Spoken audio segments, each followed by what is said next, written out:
Welcome to the WanderLearn podcast. I'm your host, Tapon. In this episode, I interview Pamela Morgan. She is the person who wrote the book called Crypto Inheritance Planning, a simple guide to owners. And I also ask her about what smart contracts, which are cryptocurrency smart contracts, if this happens, then this. How does that apply to inheritance? These are complicated topics, but I hope they're useful because you know what? You're going to die. And you better have a plan on what, if you even have a little bit of crypto, how are your heirs going to get it? And now, Pamela Morgan.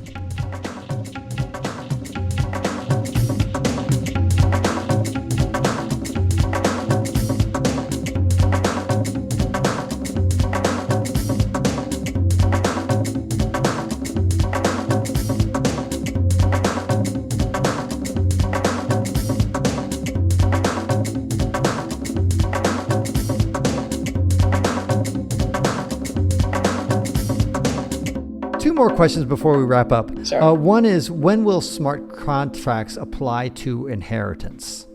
So this is a great question that I get all the time. And there are a number of smart contract kind of companies, especially in the Ethereum space, that are working to kind of streamline the inheritance process. To answer your question, I have not found any that I would trust with my cryptocurrency or, my clients. And the reason, there are a number of reasons. One is because when we're dealing in cryptocurrency and we're doing day trading, those are really short periods of time.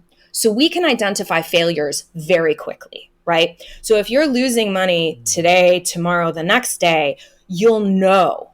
With inheritance planning, we are hopefully not talking about a long time frame, right?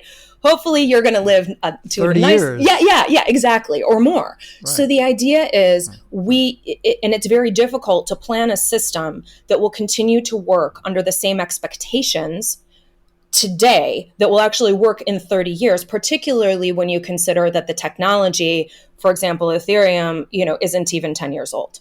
So when you're talking about putting things onto, it doesn't mean never. It just means not yet.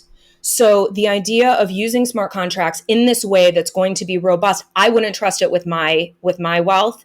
If you guys want to be the guinea pigs, I will gladly look at the research and I will applaud you if it works and I'll cry with you if it doesn't. But, well, with your family, But, the idea is that for my clients, the answer is a hard no on that. I think that there's a lot lost in the industry also about the legal side of it and the human side of it.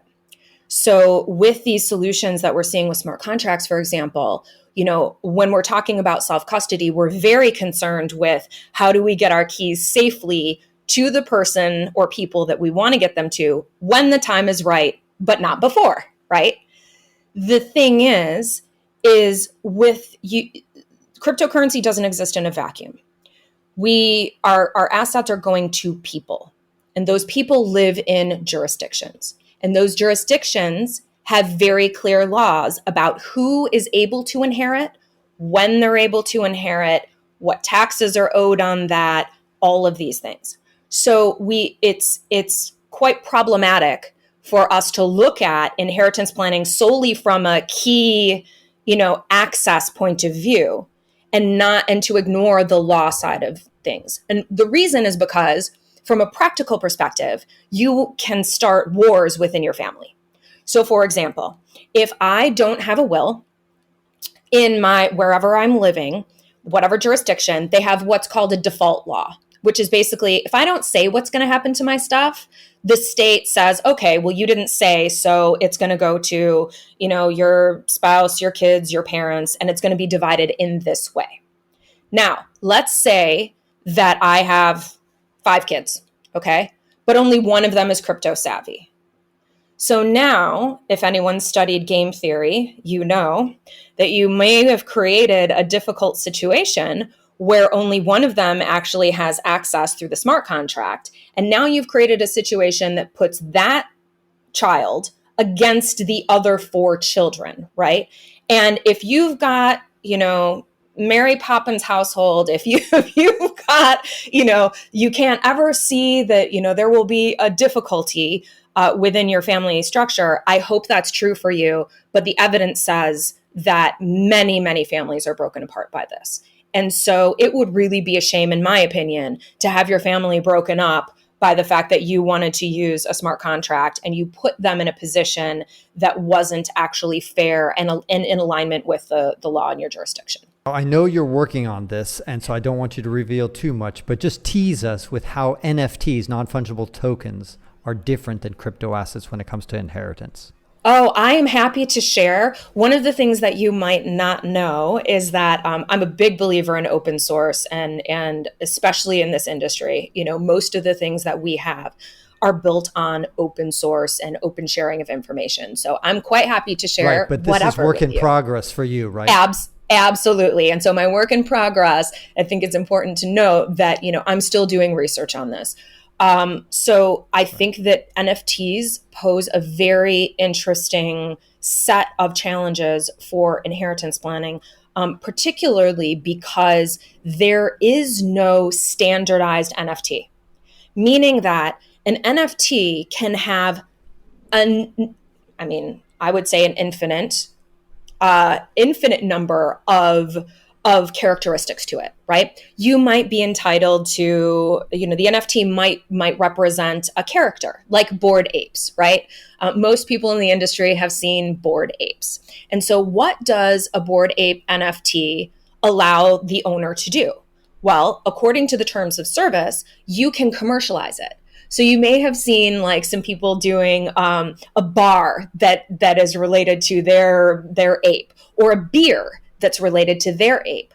Recently, Adidas did a shoe that's related to their ape. And so you can do all sorts of kind of layering on NFTs. And there's a standard in the Ethereum network that allows an NFT to own an NFT. I'm going to give you a second to like really digest that, because right. Yeah. So meta. Yeah, meta, right? So, the idea is your Bored Ape could own Tiffany's necklace and be wearing, carrying a Birkin bag or whatever, right? And then the question becomes, if you... And they have a concert ticket NFT to some concert. Absolutely. Well, I was speaking of concerts, I was actually just reading about how Universal Music has a focus group all about crypto. And so they have 4 apes, and they're creating kind of a gorillas type band. So some of you who are my age might remember Gorillas, which is and continues to be a virtual band. And so what they're doing effectively is mirroring that kind of music. They're putting together personalities for each of the apes. They're going to be releasing music, and they're going to be releasing all sorts of different tours and access things based upon these NFTs. So the NFTs themselves are now creating music to be released as NFTs, right?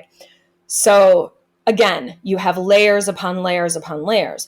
When it comes to inheritance planning, the question is, what do you actually own?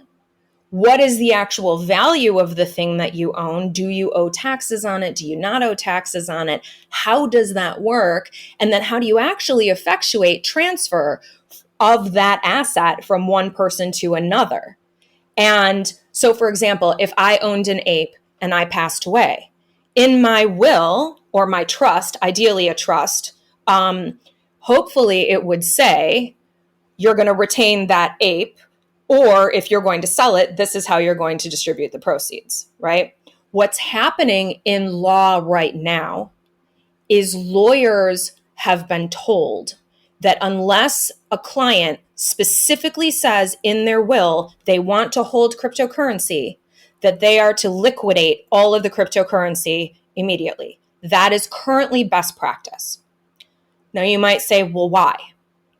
The reason is because in most jurisdictions, certainly in the United States, there's something called the prudent investor rule.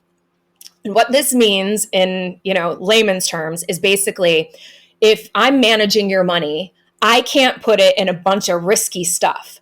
I need to be a prudent investor because I am holding this on behalf of other people. And so if I'm making investment decisions, I need to be a prudent investor. And so what happens is if you pass away, your executor will then be put in that position of being a prudent investor. And as we all know, crypto is considered super volatile. Even the most, non-volatile bits of our industry are considered very volatile when compared to traditional investments. What are you talking about? The USDT was very stable coin. I mean, yes, exactly. I misspoke. I think you got the joke. I meant UST. Yes, I did. I said USDT. But I totally got the joke. Yeah. Yes, yes, exactly. Yeah. If you've got an executor who's scared of crypto, it's in their best interest to liquidate it all and then just distribute that as a normal asset, as a normal bank account or cash asset to your heirs.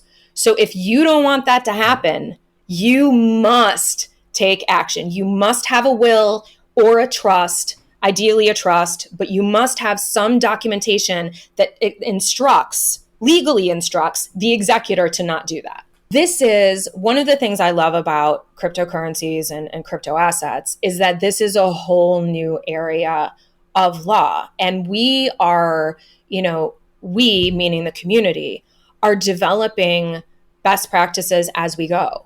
We're learning from each other. We're figuring out, okay, well, this worked in this jurisdiction, but this didn't work here. And how do we make sure that we're able to maintain privacy, that we're able to maintain fungibility, that we're able to maintain all the things that we care about while simultaneously having this other thing, which is how do we make sure that our loved ones can inherit these assets? And those two things are at odds. And so there's a lot of different ways to kind of square the circle. And so I can tell you in my experience what has worked for most of my clients. I can tell you in my experience that, again, most people are not going to sit down. Most people don't even want to sit down and do a will, let alone a crypto will. They're just like, oh, this sounds so terrible. Like anything but this, right? They're like, oh, scrubbing the floor sounds great in comparison to this, right? Anything to get away from it. But it is of vital importance if you are a cryptocurrency owner, if you are, especially if you're a self-custody person, doing simple things like one of the examples I have in my book and in my workshop is when you make your little letter to your family, include a photo of your hardware wallet. Like, this is what a Trezor looks like. This is what a ledger looks like. This is what a cold card looks like. Yes. And the thing is you don't have to tell them how to use it. They can contact, reputable people and they can even contact cold card them. There are ways to effectuate access without giving them a whole list of access points. I do want to say one other thing about this idea of giving a list of things for your family to do. Have you ever seen the video where this guy has two kids and they're instructing him on how to make a peanut butter and jelly sandwich? Oh, I've heard of it. I don't think I actually saw the video though. Okay, so basically what he does is he's playing this game with his kids, teaching them about assumptions that we don't realize that we make. And so this video is about, he's like, okay, teach me how to make a peanut butter and jelly sandwich. And they're like, okay, take the bread and put peanut butter on it. And he literally takes the loaf of bread and puts the jar of peanut butter on top of it. And the kids are like, no. And he's like, but that's what you told me to do. And I use this example because when we are writing instructions, particularly for cryptocurrency access, we have all of these assumptions that we don't know that we have. And the only way to test those assumptions is to actually run through the instructions with a loved one. So if you have someone in your life, preferably your stupidest loved one. Exactly. Yes. Preferably your dumbest loved one who has yes. I love this. So, but I do have clients who trust their spouse, for example, completely. And although we've discussed the chance of divorce and relationship breakdowns and all of these things, they feel confident in this. And so what they've done is they've done a step-by-step instruction. And then what they do is they play a game. I love games. So they say, okay, I'm not here, go. And they have their spouse read instruction by instruction. And then they're like, I have no idea what this means. Like, what is a passphrase? Right. What is a hardware wallet? I have no idea. And you can do it so easily. You could just change the passphrase. You could change the PIN code. Exactly. And just make them go through it. Just the exercise, the mechanics. And then when you actually die, you'll get the real PIN code. Exactly. You can even set up, so hardware wallets, you can change the PIN. So you can set up your sample PIN for them and actually have them physically walk through. That's right. You can also fund. Yeah. You can take a small amount of money. I did a talk. I did a talk once I was illustrating passphrases in hardware wallets. And so I did in real time. I was like, okay, if you can guess my passphrase, you get the money, which was really fun. No one could guess it. But also what I did for that was I set up the specific passphrase and funded it with a very small amount so that they would see the difference between when they access something that has funds versus when they access something that doesn't have funds. And they would realize that there's no error and all of the other things. And I was able to use my same device that I have, my crypto on, but with a different passphrase, it was completely safe and good to do that. So walking through step by step. Brilliant strategy. If you have someone to do it is hugely effective. It also allows the to ask questions in real time while you're still there. So, I have had clients, unfortunately, who've known that they were going to pass. And so this is one of the strategies that we use with them and with their loved ones is, okay, so, when this happens, let's walk through so that you actually know how to deal with this. Well, actually, all your clients know that they will pass. Indeed, but many of us live in denial. And if you don't, you're in denial. Many of us live in a state of denial, right? We're like, no, that's not going to happen for a long time. Right now, I've got this big list of things I need to do. I want to talk about. I want to bring up this really interesting case, just because I think that it kind of illustrates the idea that this kind of planning isn't just limited to people who have crypto assets. So, and maybe this is the wrong time at the end of the podcast to get into this, but sure. This sort of planning is important for people, even if they don't have crypto assets. I'll just use this as a tease because I would love to have you back in a few more months and then maybe you can expand on it, but just tease them for some future episode. Absolutely. I'd love to. So I'm going to tell you about the case of Tamarind Art LLC versus Hussein and a bunch of other people. So basically what happened was this LLC, Tamarind Art, purchased this huge mural from an artist for $400,000. A regular mural, no crypto anywhere, okay? Many years ago. And all of a sudden, now NFTs are a thing.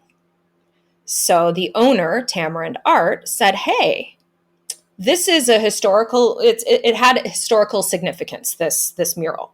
And so they had done other kind of derivative pieces because they owned the artwork outright, so they believed. And so what happened was Tamarind Art decided that they were going to issue NFTs based upon this art. Now, the artist had passed away, but the artist's estate continued to live, right? Because the artist retained rights in a lot of their artwork. So what happened was the artist's estate said, oh, hell no, you can't go and do this. This is our right. This wasn't in the original contract. You have no right to do this. And remember, friends, at issue is always money. So they can say, oh yeah, you don't have a right to do this. But what they're really saying is, if you do this, we get all the money. Right? That's effectively what's happening, right? I need my cut. And so this went to court and they ended up agreeing to a settlement. But the interesting piece about it for me is that this artist's estate who was managing the royalties and the legacy of the artist, now has this entirely new set of concerns, an entirely new set of rights, an entirely new set of revenue streams that they can possibly leverage. And now, because technology has changed, now we have these new opportunities where we didn't have these opportunities before. Now these opportunities are going directly into our regular physical assets, right? Imagine, to go all the way back to the beginning of our discussion, what if someone creates an NFT of your home? Like, who owns the rights to that? We don't know, right? And so there's a whole area, and this is what my current research is focused on. This whole area of, what are the rights between NFTs and, current right holders, and how does that work? And importantly, how do we want it to work? Because we are at the forefront right now of these systems. Right now, we have the opportunity to influence how they're developed. And the regulators need to hear voices that are pro-privacy, that are, pro-open source, that are all of these things and hold the values that we care about. Because many of them are only hearing voices that relate to, the status quo, the people who currently own this kind of IP. So this is why these things are so interesting to me. It is fascinating, and I'll definitely have you back. Thank you, Pamela. Quickly, how do people get a hold of you and find your book? It's on Amazon, Pamela Morgan. It is. It's on Amazon. It's also in ebook. It's also on audiobook. And I've done a workshop. You can find the workshop at aantonop.com under workshops. It was a collaboration with Andreas Antonopoulos for another organization. And we did, so the workshop is hosted there. And with the workshop, you also get a free copy of the ebook. And the ebook, as well as the paperback, goes step by step. So, it's step by step, easy to read, not written in legalese. Don't be afraid. I promise you, you can follow this. So again, thank you so much for having me on. Thank you for letting me nerd out with you about my favorite topic, inheritance planning and crypto. Right. Excellent. I'll put a link to the show notes to both your website as well as the book. Great. Thank you so much. And that ends this episode of the WanderLearn podcast, where we explore travel, technology, and transformation. If you'd like to see the show notes with links to what we've talked about, go to wanderlearn.com and click on this episode. If you'd like to connect with me, just remember Tapon. That's my first initial and my last name. Tapon is always my social media username. My website is ftapon.com. Do you want to leave me an anonymous voicemail where you can make a comment or ask a question? Then go to speakpipe.com/ftapon. Furthermore, if you'd like to get rewarded for supporting my projects, then go to patreon.com/ftapon. That's where you can pick up some remarkable rewards for as little as $2 a month. Now, 5 quick favors. Number 1, subscribe to the WanderLearn podcast. 2, download it. 3, share it. 4, review it. And 5, sign up for my newsletter at wanderlearn.com. Our theme music was composed by Eric Stratman. This is Francis Tapon, encouraging you to wander and learn.